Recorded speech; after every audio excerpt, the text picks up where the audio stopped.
Blog Talk Radio.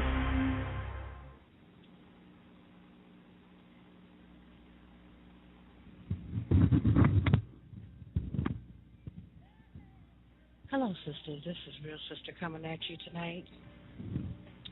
I hope you can hear me okay. I'm coming to you via Skype, okay? And so I wanted to go back into this creation myth. I wanted to get into Lilith, the number 13, and the Indigenous FEM2. Okay? So let's go in. Okay. Well, I already told you my show topic.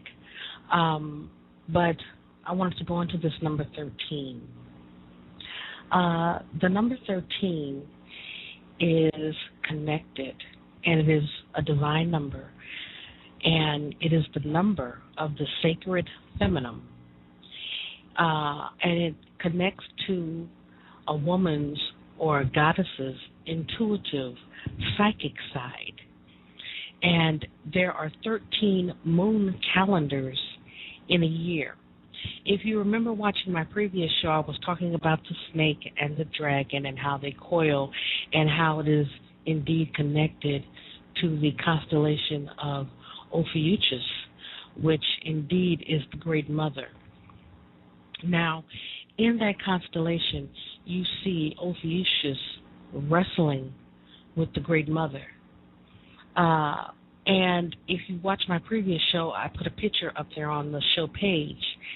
And I want you to ask the question to yourself, why is Ophiuchus trying to control and subdue the snake, trying to control and subdue the Great Mother? Because you see that in other aspects of our lives today, where the man is, and you also see it in prophecies and in man's writing, where he tries to control and subdue the female. Now, getting back into this number 13, the number 13 is also connected to the goddess Kalima, and Kalima is another name for the mother goddess. It is also connected to the goddess Freia, and Freia is a Norse goddess, and her aspects are love and war. Okay, now it says here that Freia is the source of the day Friday. And in my last show, I was speaking of when you get a chance to go back and watch the movie Friday the 13th with Freddy Krueger. Okay, also, if you can, go back and watch Nightmare on Elm Street. That came out in 1984. The reason why I say go back and watch Nightmare on Elm Street is because the elm tree is connected to the goddess Freia. Okay, and elm has some wonderful properties. They say the elm bark can indeed help women with menstrual cramps. They say that the elm tree represents one aspect in this third dimensional earth realm, and it also represents another aspect dealing with the underworld. So when you get a chance, study the elm tree and the elm tree wood. It has a lot of wonderful magical properties that you may find useful. Okay?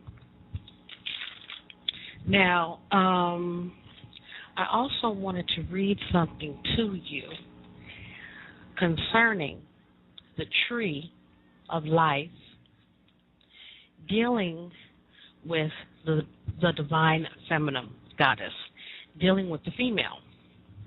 Okay? Now, everyone knows what the Sephira is. I'm not going to go into detail with that. It has to do with the Kabbalistic tree of life. Okay? And the modern form of the Sephira is 10, and it has 22 paths. But the original Sephira was a Sephira of 13, which symbolized the body of the goddess. Okay? That's just briefly what I can go into it about. Now, I'm going to read this to you real quick. It says here that the historical analysis of differences between the various versions of the Tree of Life and in the numbering of the Sephirah strongly suggests that the Tree of Life originally derived from the ancient female symbols. You hear me? For example, Yesod, the Sephirah called the fundament and seat of generation, now symbolizes the phallus. So at first it used to symbolize the female. Now it's symbolizing the male. You see that shift that I was speaking of from matriarchy to patriarchy? You see they had to go in and change damn near everything, from the way that we measure time down to the Tree of Life. Okay? Now, it says here that it was originally positioned at the number 7 rather than below the hips, and it would lay exactly where the womb should be. Some older texts even suggest that the Sephirah could represent woman. Okay? Now it says here, indeed the current form of the tree is what we may expect, where an old tradition based on the body of the goddess to be masculinized. It is obvious that masculinization requires that all signs of femaleness disappear, and I have speculated, reinstating the divine woman in Judaism. This is what happened to the original Tree of Life. So she's saying that everything had to be masculinized and changed from its feminine divine origins, dealing with the Tree of Life. Okay, now it says here that the first change was probably the destruction of the goddess imagery by converting the womb, mother love, and pushing it into the heart. And this may be the origin of the composite Sephirah. Okay, and it's saying here, this left a 12-station tree, which became male when Yesod became the phallus. Okay, it says here, next change I have suggested is that the seat of thought, will, and decision, the Kether, shifted from the mid-body to the head in accordance with the rising medieval influence of the Greek philosophy and medicine. Okay, so she's saying here that the tree, any ordinary tree, it doesn't necessarily have to be a tree of life, but any ordinary tree is indeed feminine and is connected to the feminine energy. Okay, so sisters, I suggest that you, if you do have time, to start to study the elm tree, and I'll do another show on trees that are connected to the underworld and that are connected to the feminine energy, to give you a better reference on what trees to reference and research. Okay? Now, it's saying here that there is a connection between the tree and the old goddess boards, because we used to have goddess boards, and the tree itself may have been a moon calendar. So she's saying here that we may have used the magical trees that we considered sacred as calendars. Because if you notice, a tree changes in this 12-month fraudulent calendar that we use.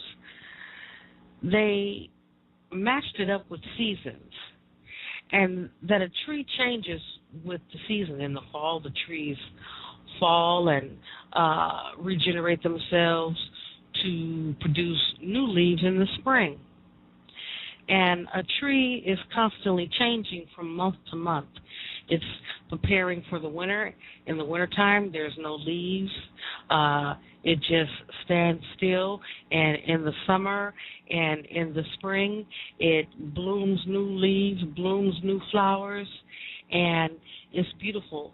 Some trees bear fruit, like apple trees, pear trees, plum trees, cherry trees, and some trees stay evergreen and do not change no matter what the season is. So each tree has its own aspects as to how it connects to the universe, okay? One moment.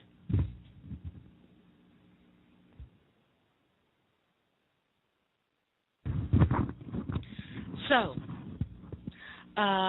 getting back to this, now it says here that if the tree originally symbolized the body of the goddess or the body of the woman, as I suggest, then each Sephiroth would have represented a part of the female body of the goddess, as well one lunar month or one menstrual cycle in a 13-month lunisolar year.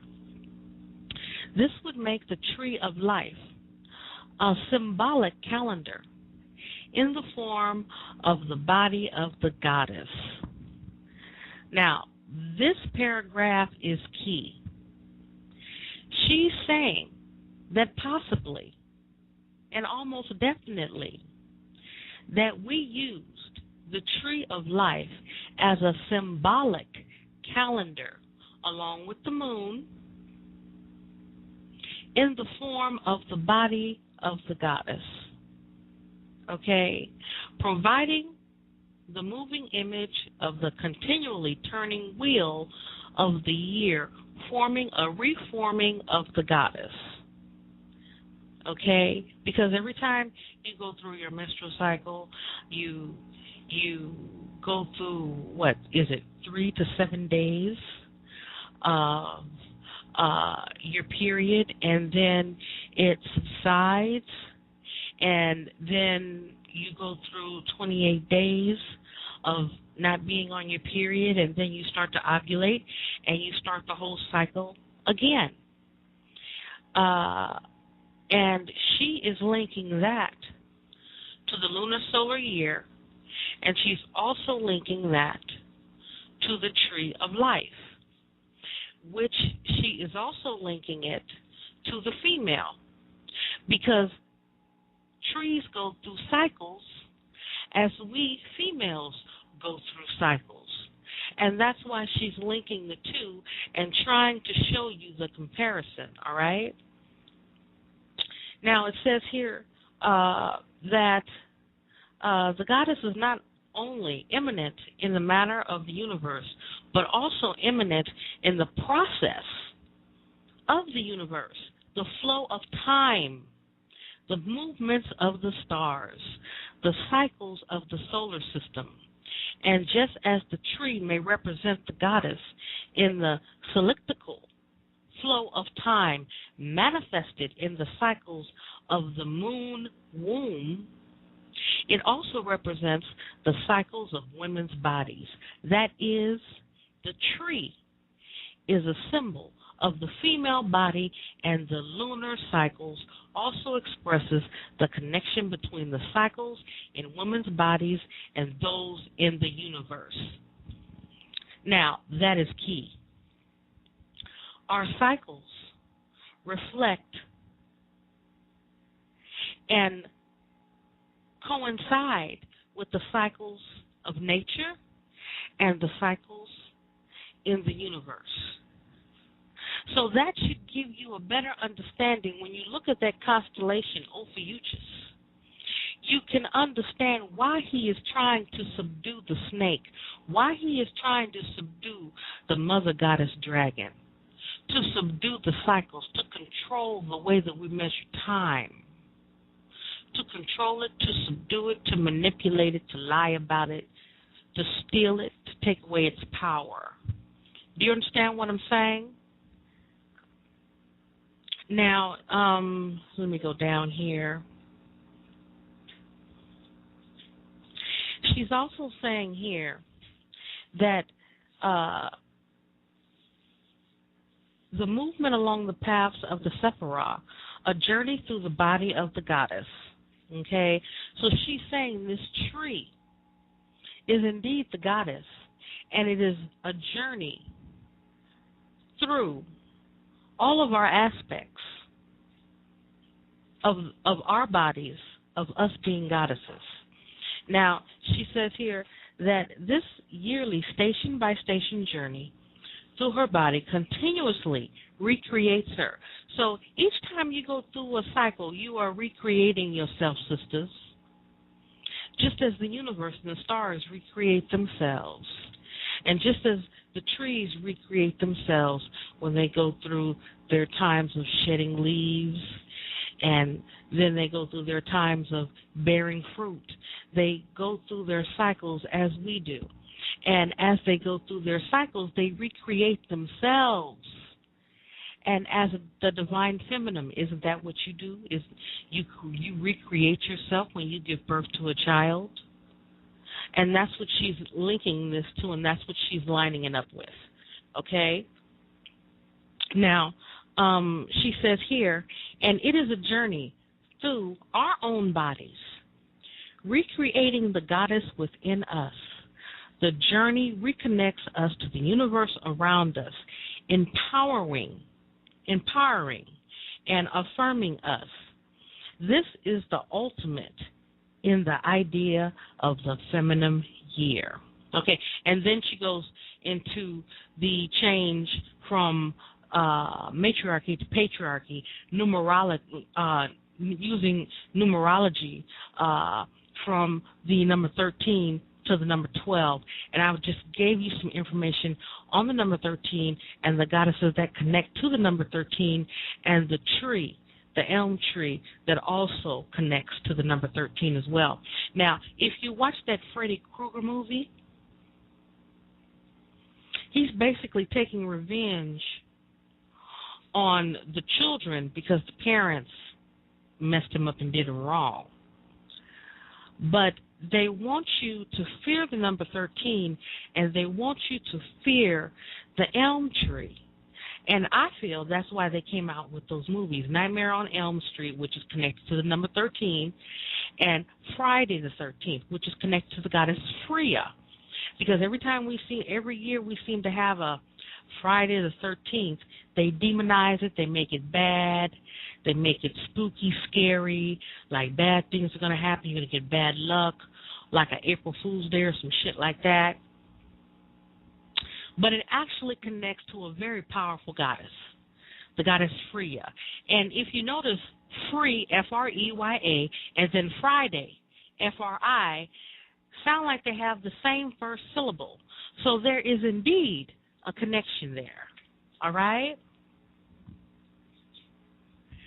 Now, she then goes into the 13th month and how the patriarchs made sure that the 13th month year disappears from civilization and disappears from history because they wanted to bring in this 12-month calendar. She goes into that aspect as well. I'll go further into that in future shows. But I wanted to give you some brief information on that, and I wanted you to marinate on that. And I also wanted you to give you some more information on Lilith. Now, in my last show, talking about Lilith, I was talking about the three angels and how they had approached her in the Red Sea. And they had threatened her that if she did not return back to Adam, that her children were going to be killed. And then she responds by saying that she was put here to kill children. And it causes me to question, did this, or because Lilith showed her independence and showed that she can think on her own 2 feet and showed that she can stand on her own square, because of this, it made Adam and God angry. So their last resort was to indeed find her and threaten her children. So is that to say that Adam and this so-called God started these threats by saying they'll kill your children if you don't lay with them and create babies with them? You see, we even see that today. That's what I'm trying to get to. We even see that today, sisters. We see that in relationships. Maybe if a relationship goes sour, or if you're in a very controlling, constricting relationship, and someone can be trying to fuck with your head in a friendly type of way and tell you that if you don't do what they say, if you're in a relationship or marriage, and if you don't do what they say, this, and this is going to happen to you. And you're going to have to suffer the consequences if you don't do these things that you are supposed to do. And that can make the woman feel, well, it depends on the woman. It can make some women feel intimidated. It can make some women want to get out of the relationship. It can make some women just not even want to be in a relationship at that point, and just to end it. Or it can make some women, it can intimidate them so much, it can make them conform to do those things that they were threatened to do against their will. You know what I'm saying? Because it seems like when Adam couldn't get what he wanted, making threats against her children to kill them was his last resort. And you see that today in all type of relationships. People have, how do you say, fantasies, men and women. They have fantasies of things that they want to happen that will not happen or has not happened because certain individuals refuse to participate with them. And because these certain individuals refuse to participate with them, the ones that made the threat know how far they can go. They're very manipulative. They know how far they can go, and they know what they can and cannot do, you see. And so they make threats. If you don't lay with me, if you don't, excuse me, if you don't be my friend, if you don't give me your time, if you don't try to get along with me,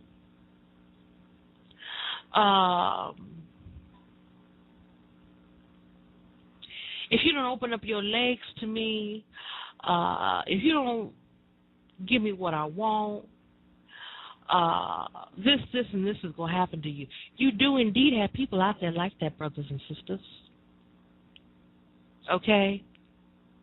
And they may even lie and say that they are vengeful against you because you rejected them, or they are vengeful against you because you will not agree to what they want you to do, which is your right to say no. It's not selfish. It's your right to say no whenever you feel uncomfortable and you feel you need to say no and avoid a situation for your own protection and safety. But they want you to give yourself willingly under threat and coercion. But you may not want to do that, as in Lilith's case. Okay? I'm just being hypothetical here. Okay? And she didn't want to lay with Adam, and that was her right. She had a right. Okay? She'd have to open up her legs to him if she didn't want to. She didn't have to be on the bottom getting pounded if she didn't want to. That was her choice. That was her decision. But Adam wanted her to be willful, okay? And she wouldn't be willful. She wouldn't agree. And because of that, he made threats to her, as you see today. People will make threats, be they indirect or direct, okay? If you do not agree to do what they want you to do. Now, they say that Lilith was vengeful. I don't think Lilith was vengeful. I think Adam was the one that was vengeful, because he is the one that sent the 3 angels to send her a message that if she did not go back to him, that he would kill her sons every day. So it didn't seem like Lilith was the vengeful one. It seemed like Adam was. So that's another lie, okay? But you see how the game is being played here? Because she did not agree to have sex with him, he went out and made a bad name of her, tried to bust and ruin her reputation, called her every name in the book, things that are not true, lied on her, said she was vengeful and spiteful, selfish and evil, killed innocent babies, which is not true, all because she would not open up her legs to that motherfucker. Well, if he is going around threatening her children, then her intuition was indeed correct.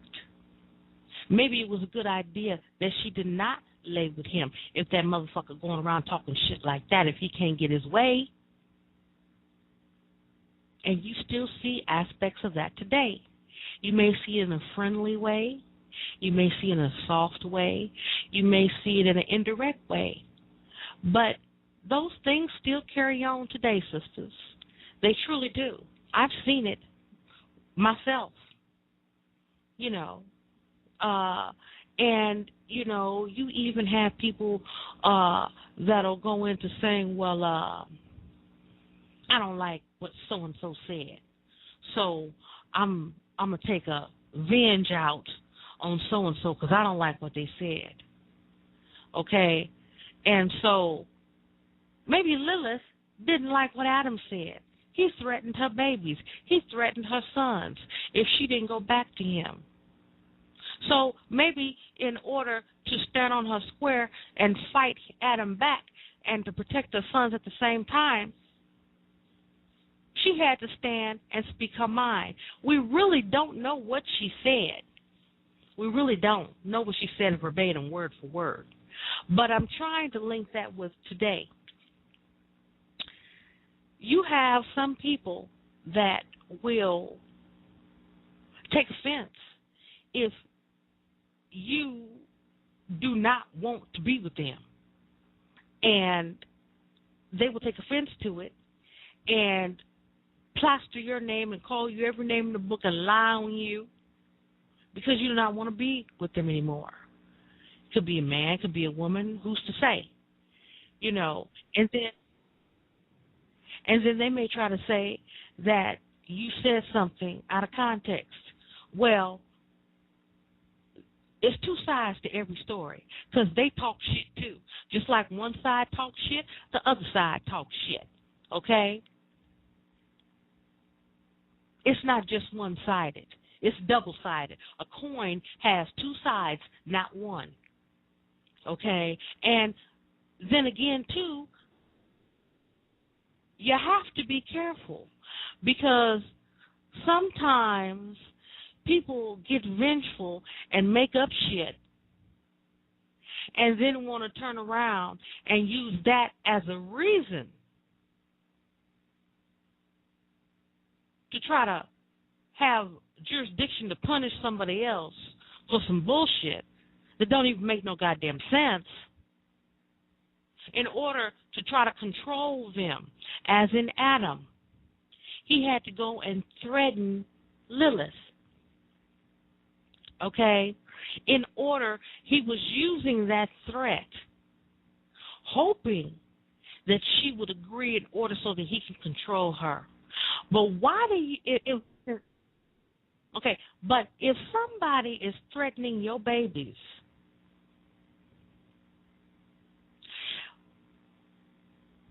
because you refuse to have sex with them, that is a motherfucker that you definitely don't need to be around. And let's fast forward to today. If anybody wants to threaten you because you do not want to have sex with them, and they threaten to harm you or your family, then that's a motherfucker. Excuse me. That's a motherfucker that you do not need to be around at all.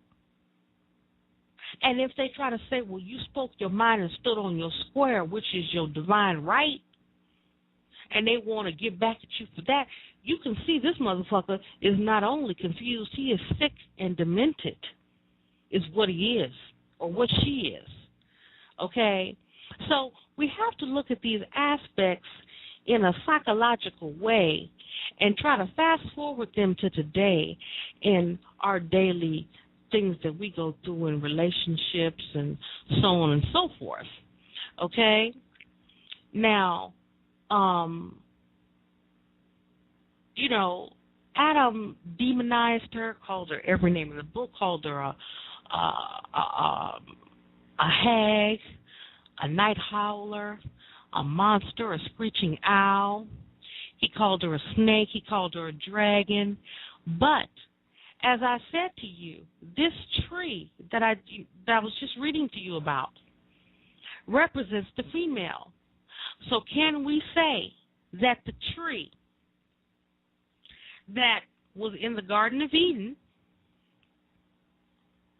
was that tree indeed a woman? Because this Garden of Eden seems to be the meeting ground. This Garden of Eden seems to be the place where these encounters take place.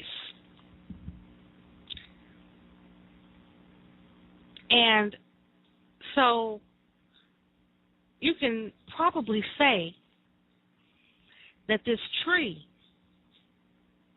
could have indeed been Lilith, and the snake could have also been an aspect of Lilith as well. But whatever the case may be, the snake talked to Eve and told Eve to eat of the apple because Lilith knew that she was getting a raw deal from Adam, okay? And Adam was giving her some problems, for real. So he hooks up with Eve. And in my own interpretation, it seems to me that Lilith was trying to warn Eve, don't do what this motherfucker say. Follow your own mind, you know. But Eve, like I said in my last show, was a little bit docile and foolish. And she still followed and stayed with Adam, even though God said he cursed her and caused her to have pain in childbirth, which is incorrect because even animals have pain in childbirth. Cows go through moans and groans. Elephants go through moans and groans. I had a chow, and I was there with her when she had her beautiful 8 puppies.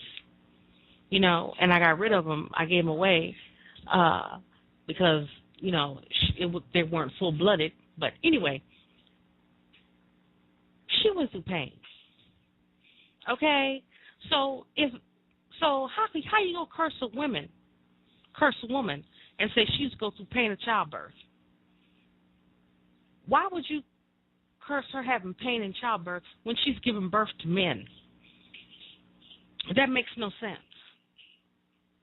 For you to even say that indicates to me that you're jealous of the fact that she can recreate herself, that she can give birth, as the tree recreates itself and gives birth. So, you know, it does say in the Bible that he is a jealous God. So he's telling you that he's a jealous God. He's not only jealous of you worshiping another God. He's jealous of the fact that you can recreate yourself, sister. He's jealous of the fact that you're connected to the nature on this planet, every tree that grows on this planet, and you are connected to the stars. And he is jealous of that aspect of you. He is so jealous of that aspect in you that you are indeed God. So he has to so-calledly curse you and tell you to obey him. But my question is that we need to ask the question, well, what jurisdiction or what authority do you have to say that I should obey you? Okay? We need to ask that question. And who are you for me to obey? I don't know you. I don't know where the hell you came from. I don't know your origin. I don't know what your agenda is. You just want me to obey you. Okay? I don't know what your plans are, but I'm supposed to agree to this. You know, it makes absolutely no sense. And Lilith saw that. She saw that it made no sense. And that is another reason why she stood on her square, because she knew what the implications were and she knew who she was. Okay? And that's what I'm trying to get to. So, sisters, with that, I'm going to go ahead and get off this mic. I hope you enjoyed the show, and I hope that you'll get a chance to re-listen to it and come up with your own interpretations and do the research. I will give you more information on more trees that are connected to the underground, and I will bring more information to you dealing with the tree and dealing with the goddess and dealing with the serpent and how it is indeed connected to you. Okay? Until then, adieu, and peace, everybody.